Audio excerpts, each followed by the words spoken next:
No one in the Dominion Council chamber laughed when the word Earth appeared on the star map. They had laughed once before, centuries ago, when the name human was first spoken. Humans were soft-bodied, short-lived, and divided by thousands of internal conflicts. They had no claws, no armored skin, no psychic choir minds. Their first vessels barely limped beyond their moon. So the Dominion marked Earth as a future resource world. Not a threat, not a rival, just another entry in an expanding list. That assumption would cost them everything. The first human warning came as silence. Scout fleets entered the Sol system and never returned. No distress calls, no wreckage, no energy signatures. Just empty space where ships had been. The Dominion dismissed it as mechanical failure. Human technology was assumed to be primitive, unpredictable. They sent a larger fleet, confident that numbers alone would solve the mystery. What they found was not a fleet waiting in orbit. It was not planetary shields or massive weapons platforms. It was a quiet system, orderly, almost welcoming. Then the humans spoke. They did not threaten. They did not beg. They transmitted a single message on every frequency, translated perfectly into Dominion standard. Turn back. The admirals debated for less than a breath cycle. No civilization capable of issuing a demand would leave their defenses hidden. They advanced. The first shots came from nowhere. No warning spikes, no energy build-up, no visible origin. Entire cruisers vanished as if erased from reality. Their crews never even knew they were under attack. Humans had learned something the Dominion had not. War was not about showing strength. It was about ending the enemy before they understood they were losing. By the time the surviving ships retreated beyond the heliopause, the Dominion had lost more vessels than in the last 3 expansion wars combined. Still, pride is a dangerous drug. The Council declared total war. Earth would burn, humans would kneel, and the Dominion would remind the galaxy why it ruled.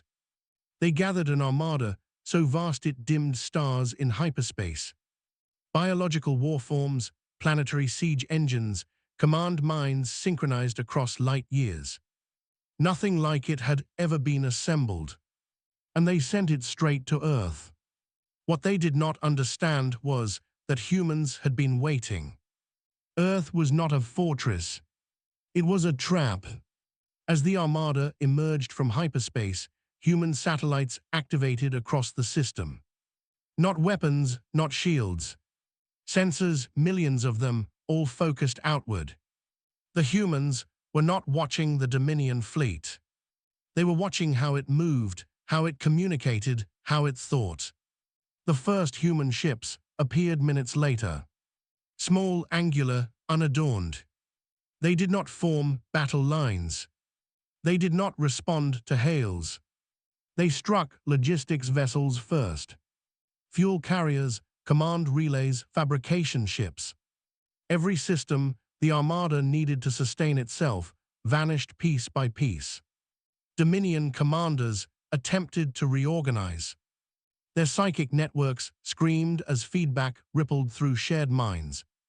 Humans jammed thought itself. Then came the planetary guns. They were not mounted on Earths. They were mounted on the moon, on asteroids, on drifting platforms hidden in solar glare. Each fired once. Each shot rewrote physics for a heartbeat. Entire warforms collapsed into molten debris. Shields designed to stop stars failed against weapons designed by a species that studied failure as intensely as success. Still, the Dominion pressed forward.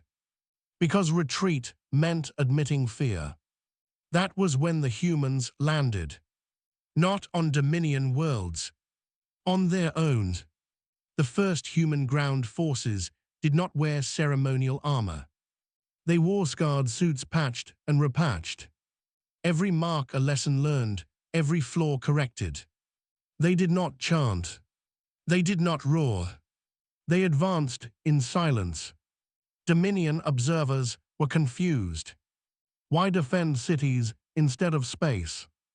Why allow orbital bombardment windows to exist? The answer came when human cities absorbed the strikes. Buildings folded inward, energy dissipated through layered materials. Population centers vanished underground in seconds. Earth was not just defended. It was prepared. Human commanders issued no speeches. Their orders were simple, brutal, efficient. Hold the line, break the enemy, never pursue without purpose. Dominion shock troops landed in the ruins of what they believed were destroyed cities. They found kill corridors, automated turrets, overlapping fields of fire. They found humans waiting. A single human infantry unit held a landing zone against forces 10 times their size. They rotated wounded without retreat. They fought without fear because fear had already been studied, catalogued, and overcome. Dominion bioweapons failed. Human medics adapted faster than toxins could mutate. Every fallen human made the next one harder to kill. From orbit, the Armada watched its ground forces bleed out on a world that refused to break. Communications fractured. Command authority dissolved. And then the humans counterattacked. Not with rage, with precision. Strike teams boarded disabled Dominion ships. They cut power, seized data cores, learned everything. Then they scuttled the vessels and left survivors alive. That was the most terrifying part. Humans wanted witnesses. By the end of the first week, the Dominion Armada was no longer an army. It was a scattering of broken formations, leaderless and hunted. Earth still stood, scarred but unbowed. Its skies burned with wreckage, its oceans carried debris. And humanity watched, adapted, and prepared for the next phase. Because for humans, war was not an event. It was a problem to be solved. And the Dominion had just made the worst mistake in its history. Fighting humans on their homeworld was a bad idea. The Dominion had believed the first assault failed because it was incomplete. They told themselves Earth had survived by chance, by luck, by hidden advantages that could still be crushed. Admitting error was worse than defeat. So the Council reframed disaster as reconnaissance. Survivors returned broken in mind. Their reports were fragmented, contradictory, terrified. They spoke of humans changing tactics mid-battle, of weapons redesigned while firing, of enemies who learned faster than command minds could synchronize. The Council dismissed half of it as trauma. Fear distorted perception. Fear always had. They authorized Phase 2. This time the plan was not invasion. It was eradication. Planet-cracking weapons were prepared. Star-eating constructs awakened from deep storage. Biological extinction, plagues engineered to burn through atmospheres. Earth would not be conquered. It would be erased. What the Dominion did not know was that humans were listening. Not intercepting transmissions. Not hacking signals. They were observing patterns. Council vote timings, fleet mobilization rhythms. Resource rerouting flows.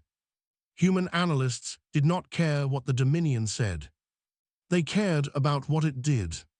When the extinction fleets moved, humans were already in position. The second wave never reached Sol. Not because it was destroyed, but because it was redirected. Human false beacons appeared across neighboring systems, each mimicking Earth's energy signature with terrifying accuracy. Dominion fleets split to ensure total annihilation. That was when humans struck supply hubs. Not ships, not commanders. Fuel depots vanished. Manufacturing moons detonated. Communication nexuses collapsed into static storms. The Dominion Armada found itself starving in deep space. Power rationed, warforms cannibalized for parts. Command minds fractured as scarcity induced competition. Humans did not attack immediately. They waited. Starvation was slower than bombardment, but it taught better lessons. When Dominion forces finally encountered human fleets, they were exhausted, malfunctioning, desperate. Human ships were pristine, modular, upgraded beyond previous encounters. Dominion weapons that once threatened cities now failed to penetrate layered countermeasures. Human hulls reconfigured under fire. Armor moved, redistributed, learned. The first Dominion flagship lost its shields in under 30 seconds. The second lost propulsion. The third surrendered. That had never happened before. The concept of surrender destabilized the Dominion hierarchy. They were not built for it. They were built to dominate or die. Humans accepted the surrender. They disarmed the crew, treated their wounded. Then they asked questions. Not interrogations. Conversations. That terrified the Dominion more than violence ever had. Human diplomats arrived next. Unarmed. Standing amid the wreckage of battlefields they had just won. They spoke calmly. They explained consequences. They outlined boundaries. Leave Earth and its allies alone. Dismantle expansion fleets aimed at human space. Or humanity would not stop at defense again. The Council laughed. Not openly, but internally. They believed humans bluffing. Believed mercy was weakness. So they launched the plagues. The extinction pathogens were beautiful in design. Self-adapting, atmosphere-borne, lethal within hours. Released toward Earth on unmanned delivery vectors. Humans intercepted them halfway. Not by destroying them, by studying them. Within days, human laboratories had reverse-engineered the pathogens. Not just cures, improvements. The modified plagues were sent back. Targeted, controlled, precise. They did not attack civilians. They attacked Dominion warforms, command organisms, genetic control nodes. Entire fleets went dark as crews collapsed simultaneously. Weapons systems froze mid-charge. Biological ships became drifting corpses. The Dominion panicked. For the first time in recorded history, they faced extinction not as a threat, but as a calculation. Human fleets advanced then, not rushing, methodical. World after world fell without bombardment. Humans targeted infrastructure, not population. They disabled, contained, stabilized. Every conquered system was rebuilt better than before. With one condition: never raise arms against Earth again. Some Dominion worlds accepted immediately. Others resisted. Those learned the lesson harder. By the end of the campaign, the Dominion border had collapsed inward. Their expansion ideology shattered. Their myth of superiority broken. Earth remained untouched. Human cities repaired, expanded, fortified. Children returned to streets once cratered by alien fire. Humanity did not celebrate. They documented. They archived failures and successes alike. Because they knew something the Dominion still struggled to understand. The war was not over. It was evolving, and humanity intended to stay ahead.